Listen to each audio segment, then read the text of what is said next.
Another challenging problem we did in class, which the YIG members missed, was this.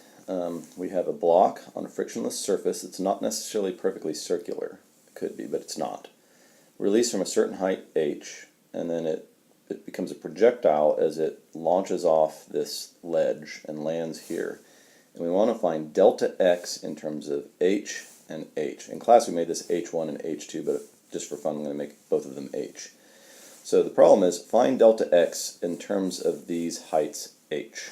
And it has a surprising result. So as usual we take an energy approach in this chapter. So we think about what kind of energy it has here and there, and then the projectile part. If you want to try it yourself, hit pause and see how far you can go. If not, here's how you do it.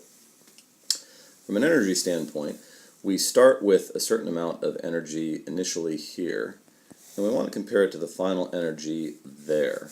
Not down here, because that gets confusing. I can make zero height anywhere I want. So if I compare the energy situation here and here, I can compare gravitational potential there to here, where it would be exclusively kinetic if and only if I make h equals 0 at that point, which I can do. It's a relative term when I use NGH. And so that's what I'm going to do. I'm going to say E initial equals E final. Total energy stays the same. It's frictionless, I forgot to mention.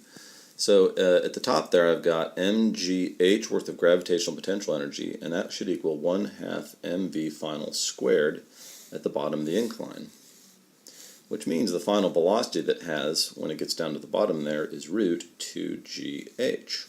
Okay? And really that's the end of the energy part of this. Now it becomes a projectile motion problem. So the projectile part of this is that I now know this is my original velocity, and it's just in the horizontal direction. It comes off horizontally, and it drops this height, and I want to know delta x now. Okay, so going back to projectile motion, which is good review, remember x motion is separate from y motion, so the motion in the x direction is just going constant velocity horizontally. That equals delta x over delta t, and now I know that that equals root 2gh. Okay, now in the y direction, what do I know? It's just like a falling body, remember? It just falls through space like this.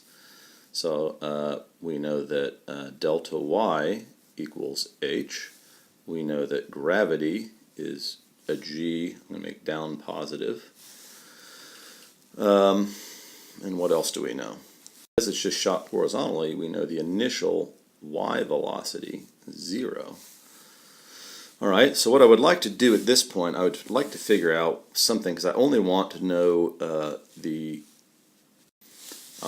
this delta x here, only in terms of h, and I got t and g here, so I need to convert those somehow in the y direction. So what I want to do is I want to find t, right, in terms of other things. So if I use the old delta y equals VOT plus 1/2 AT squared for the y direction, then I have h equals 0 plus 1/2 GT squared. And if I solve that for t, I get t equals root 2h over g.